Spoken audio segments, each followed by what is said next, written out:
জাতীয় সংসদের উভয় কক্ষে সংখ্যানুপাতিক পদ্ধতি বা পিআর চালুর দাবিতে সর্বশক্তি দিয়ে আন্দোলনের হুঁশিয়ারি দিয়েছে বাংলাদেশ জামাতে ইসলাম। দলটির শীর্ষ নেতারা বলেছেন, সংস্কার ছাড়া নির্বাচন হলে তা হবে অর্থহীন। নতুন বাংলাদেশ গঠনে জাতীয় ঐক্যমত কমিশনের জুলাই সনদে সংবিধান সংশোধন ও পিআর পদ্ধতির প্রস্তাবই এখনই আলোচনার কেন্দ্রবিন্দু। তবে এই প্রস্তাব ঘিরেই বড় বড় রাজনৈতিক দলগুলোর মধ্যে ব্যাপক মতপার্থক্য স্পষ্ট হয়ে উঠেছে। জামাতে ইসলামের সিনিয়র নায়েবে আমির অধ্যাপক মুজিবুর রহমান সতর্ক করে বলেছেন, পিআর পদ্ধতি ছাড়া ভালো নির্বাচন সম্ভব নয়। তবে বাংলাদেশ জামাতে ইসলাম সর্বশক্তি দিয়ে এ দাবি আদায় করার চেষ্টা করবে। অন্যদিকে দলটির নায়েবে আমির ডাক্তার সৈয়দ আবদুল্লাহ মোহাম্মদ তাহের বলেন, শুধু উচ্চ কক্ষ নয়, নিম্ন কক্ষেও পিআর পদ্ধতি চালু করতে হবে।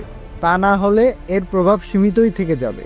জামায়াত নেতাদের দাবি, পিআর পদ্ধতি চালু হলে একদিকে জনতার ক্ষমতায়ন ঘটবে, অন্যদিকে কমবে দুর্নীতির পরিমাণ।